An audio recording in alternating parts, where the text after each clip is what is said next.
What's up, guys? Tom, Seriously Fast Diecast, and I've got another diecast video for you. So you guys, if you follow the Instagram, you remember this right here. I said I've got a very special car coming to fill that. And here it is. I've actually got a couple 164s there as well. So we're gonna get those popped open. We'll get the big one put inside. All right, so I've been wanting a new 124 Jeff Gordon diecast, and that's exactly what this is. So this diecast is packed very, very well, as you can see here. Had the big foam piece from there at the edge. So let's get this thing out of here. Let's get it unboxed. I am going to give this guy a ton of credit because this thing's packed tight as hell. He's got bubble wrap around the actual diecast box with the foam edges of the bot all the way around. And here we are. So, 2000. Oh, I thought that was a gouge in the box. 2004 Indy Brickyard 400 winner. So I love these old school boxes, as I've said with the old throwback video. But these are the action racing collectibles. These were by far some of the best quality 124 diecasts that they've ever made with NASCAR. I mean, this thing is insane.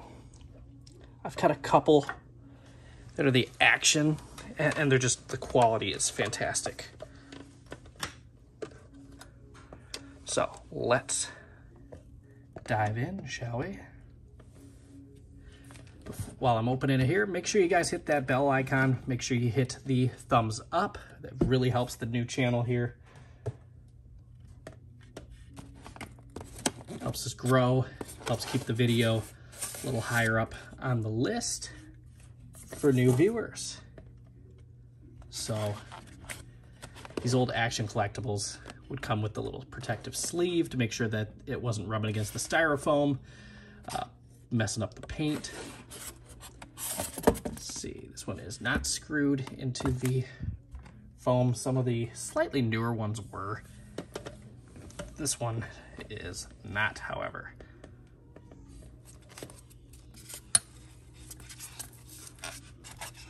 So here we are. I saw this thing. I actually got this on eBay. I actually got all three of these diecasts on eBay. I was just searching Jeff Gordon diecast. And this one here was $15 less than I saw any of the others. In flawless condition too, apparently according to the description, which the box is fantastic. For being 2004, the box is in fantastic shape. The foam isn't all jacked up. It's insane. But yeah, so here we go. 2004 Indy 400 win.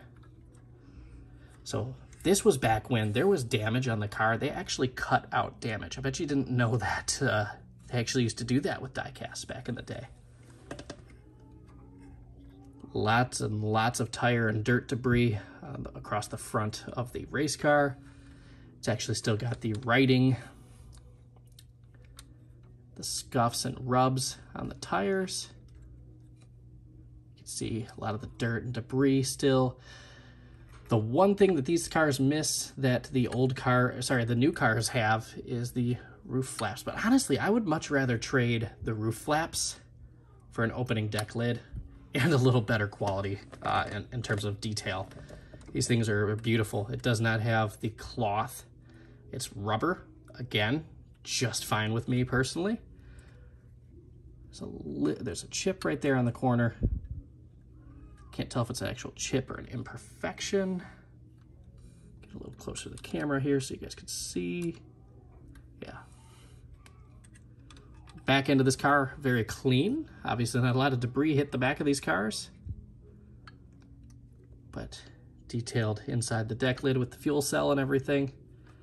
There's no real chips all over this car like a lot of times I do get, especially with some of these older ones. That one chip that I did point out was it.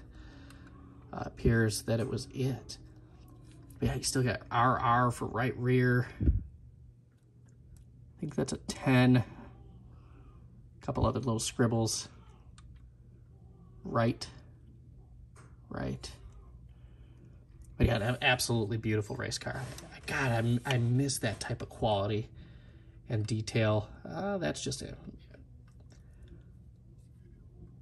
I truly miss that.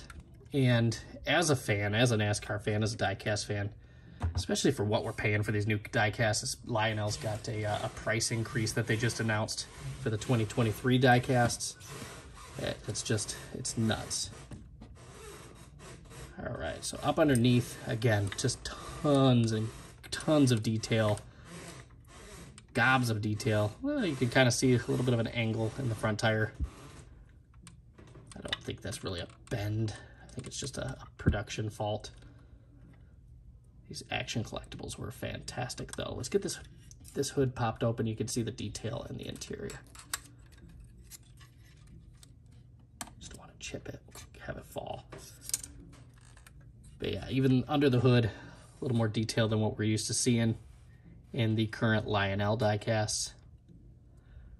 Just a absolutely beautiful race car. I love this. I'm super happy with it. And then to continue, I've got those 164s. Get the flag in there, check a flag.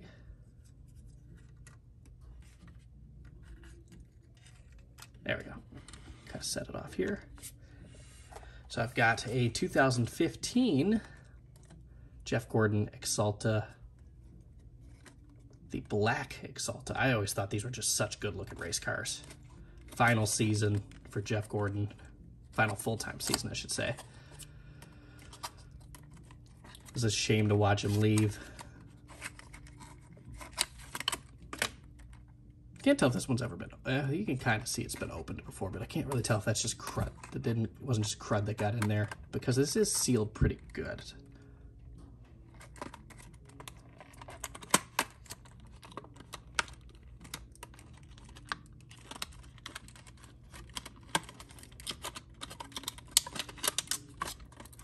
I loved the black race car, though. It was such a aggressive change from the from the red or rainbow scheme. A couple imperfections with the down at the bottom there. Otherwise, just an insanely beautiful race car. I love these things. The one thing that they didn't do very well was the stickers for the headlights. I don't know if you can really tell what I'm talking about there, but try and get it focused a little better. They just look bent. Otherwise, in terms of quality for the whole overall car here, absolute satisfaction. And then this one, this is, oh, look at that. That's a beautiful car. I love the blue.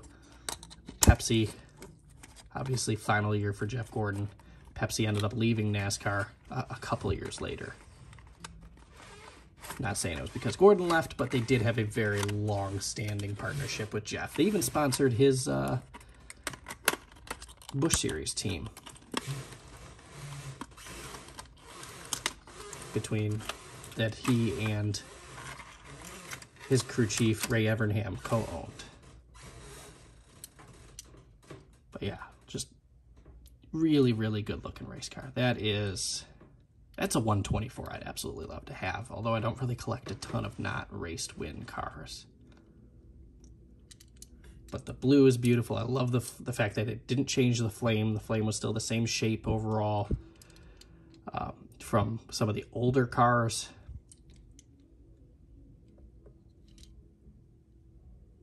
A couple little bubbles in the wrap, but otherwise just a few awesome ads from eBay. What do you guys think? I told you I wanted to add to the Jeff Gordon collection, the Jeff Gordon shelf here. I've actually got so much Gordon stuff. I think I'm gonna buy another one of these shelves, and I'll probably have 3 or 4 or more shelves full of Jeff Gordon diecast.